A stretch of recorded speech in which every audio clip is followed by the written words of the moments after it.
Por que era necessário reedificar o altar? Porque sem altar não existe manifestação de Deus. Altar é lugar de sacrifício. Quando pensamos em sacrifício, pensamos no perdão de pecados, porque era justamente isto que acontecia. Um cordeiro era imolado no lugar de uma pessoa, e ao cordeiro ser imolado morto, a pessoa que havia oferecido aquilo a Deus tinha os seus pecados perdoados, cobertos. Então, altar é lugar de sacrifício, é lugar de redenção, é lugar de perdão de pecados. O que é altar?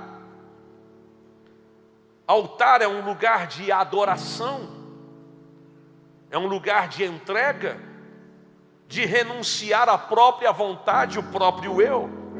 É lugar de conversão, de mudança, porque a partir daquele momento, ora, eu precisava ter uma postura diferente. Altar é um lugar de transformação, porque a partir de ali, a coisa não continua mais a mesma. Do que adianta sacrificar e logo sair dali sendo displicente, cometendo as mesmas coisas. É um lugar de assumir responsabilidade. O que é altar senão a conexão do céu com a terra, ou da terra com o céu? Altar é lugar de acessar Deus.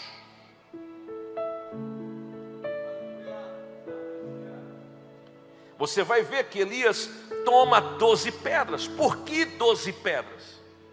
O versículo 31 diz: segundo o número das tribos dos filhos de Jacó, ao qual viera a palavra do Senhor dizendo: Israel será o teu nome. Existe um simbolismo. Quando o povo de Israel passa pelo Jordão, é tirado do fundo do Jordão 12 pedras. Quer dizer, Deus tem uma aliança com essas 12 tribos. Deus tem uma aliança com toda a nação de Israel. Era a representação de uma nação inclinada para a presença de Deus. Elias estava fazendo o seguinte ao colocar as 12 pedras: olha, aqui estão vocês como um altar onde o sacrifício é oferecido e o culto ao Senhor é restaurado. Representava toda a nação. Por que era necessário reedificar o altar? Porque sem altar não existe manifestação de Deus. Sem altar a glória não desce.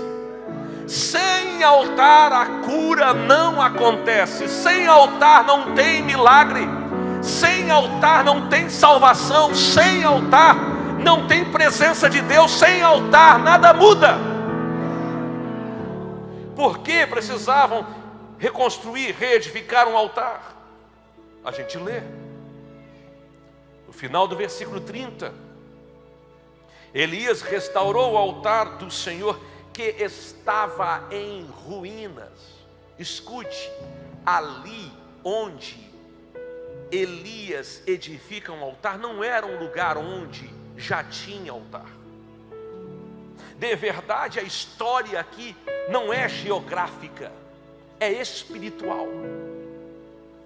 O povo de Israel não tinha mais comunhão com Deus. O povo de Israel não tinha mais um relacionamento íntimo com o céu. Eles negligenciaram o sagrado. Eles deixaram se levar por qualquer coisa. Então, quando ele está edificando, ele está dizendo o seguinte: tem uma coisa que precisa acontecer novamente, na qual nós já tivemos inúmeras experiências, porque o povo de Israel sempre teve experiência com Deus. no que diz respeito a isso. Aliás, o dia que Deus apareceu a Jacó, e Jacó viu o céu, quando ele desperta, ele unge uma pedra e diz: isso aqui é um altar, isso aqui é um lugar onde Deus se manifesta, é um lugar onde Deus se revela. Ele ungiu e chamou de Betel, disse: aqui será casa de Deus. Então o povo de Israel sabia que Deus tratava isto com muita seriedade. O altar é reconstruído, é edificado. Isto quer dizer que o culto ao Senhor estava sendo preparado.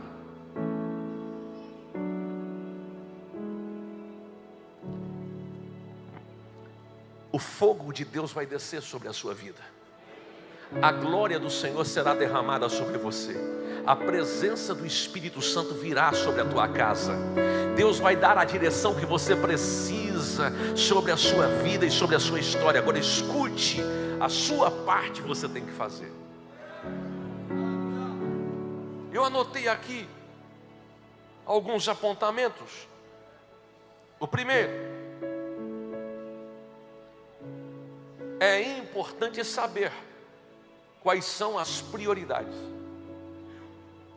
É importante saber quais são as prioridades. Escute o que eu vou dizer. Deus não vai quebrar princípios para responder orações.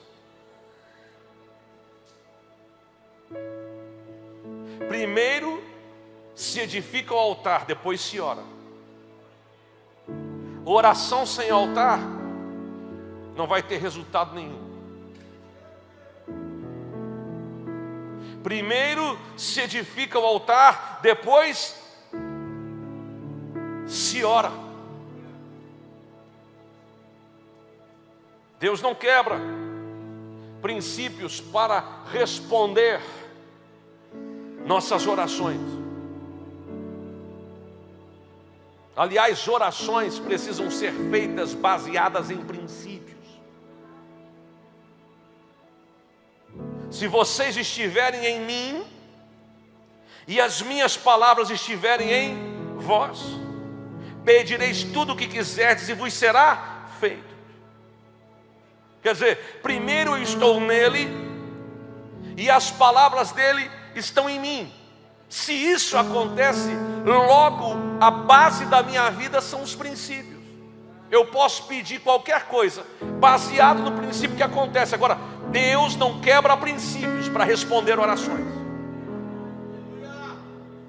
E aliás, quando você quebra princípio, ai.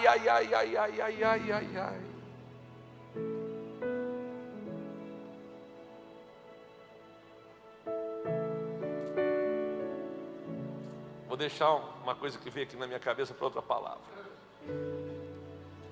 que eu não esqueça. É importante saber as prioridades. Princípio é prioridade. Eu e você, nós somos dirigidos por aquilo que colocamos como sendo prioridade para a nossa vida, o que consideramos mais importantes.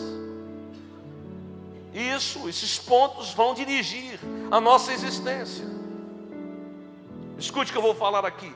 O seu maior empenho deve ser na estruturação de uma coisa do que na realização dela. Como assim, pastor? A parte mais importante de uma construção é a primeira. É o projeto arquitetônico, é o projeto de engenharia, é a estrutura, é a fundação. Se você primeiro constrói esta parte, isso está bem resolvido, então a casa ficará intacta com o passar dos tempos. Mas se você não dá tanta atenção assim ao projeto, ao fundamento, à estrutura, espere. Está linda, mas não tem fundamento. Está extraordinária, mas não tem fundamento. Que coisa maravilhosa, mas não tem fundamento. E se não tem princípio, se não tem fundamento, vai quebrar.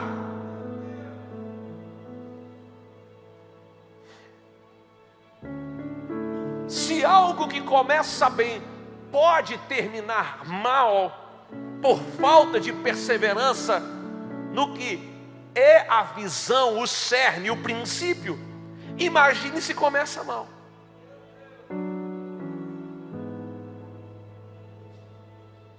Princípios são inegociáveis. Escute o que eu vou falar. Métodos mudam, princípios não. Culto sempre será culto do jeito que é.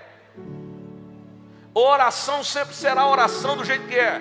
Adoração sempre será adoração do jeito que é. É coração contrito, quebrantado, é fé, é busca, é renúncia. Nada disso vai mudar. O método pode. Antigamente nós cantávamos hinos, até com gaita. Eu me lembro de ir com o meu pai em congregações da Assembleia de Deus, que ele era pastor. E lá, às vezes, no culto, tinha 5, 6 irmãos tocando violão juntos. Tinha pandeiro, tinha triângulo, tinha gaita. E aí os jovens mais para frente queriam colocar a bateria, dava uma mistura. Era o culto naquela época. Mas eu também me lembro de muitos daqueles cultos que eu saí falando em línguas. Eu me lembro de muitos daqueles cultos onde o Espírito Santo se manifestou, pessoas foram libertas, casamentos restaurados, pessoas voltaram para Cristo, se converteram. Porque o mais importante não era o método, eram os princípios. Não negocie os princípios. Segundo, por que eu coloquei isso desse jeito? Não entenda como uma heresia, porque não é. Uma frase fora do contexto pode se tornar pretexto para uma heresia, mas não é. Isso não é. Escute o que eu vou dizer. A sua vida espiritual não começa com oração. Começa na conversão. Começa onde, pastor? Na conversão. Conversão não é adaptação, não é jeitinho, é mudança. Mudança de curso, mudança de rumo. Conversão é você estar indo para um lado e agora você vai para o outro. Isso é conversão. Conversão é transformação. A conversão não é uma coisa apenas que acontece ao nosso redor. A conversão começa dentro da gente. O poder do Evangelho entra dentro de nós e nos transforma de dentro para fora.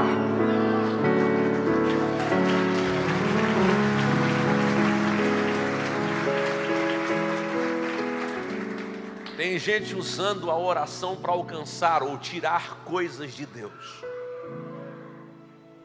esquecendo que antes precisa se converter. Olha, eu vou dizer uma coisa. Eu estou indo na igreja evangélica, eu me sinto tão bem, as músicas são legais, o pastor às vezes até faz a gente rir. Aleluia! É muito bacana. A gente ri, a gente chora, a gente se alegra, a gente vai embora e aquele peso ruim, a gente deixa por lá, deixa aqui não. Eu saio aliviado. Isso não é conversão. Estou indo na igreja. Mas por que está indo na igreja? Eu preciso romper na minha vida profissional. Escute, não está errado. Você é filho, Deus é teu pai. Você acha que Deus não quer que a sua vida profissional vá bem? Claro que Ele quer. Mas não é o suficiente. Está entendendo? Não é isso o suficiente. Eu estou indo na igreja porque afinal de contas eu preciso, olha, eu moro num apartamento, quero morar numa cobertura. É mais fácil aquela cobertura que vai em cima do sorvete.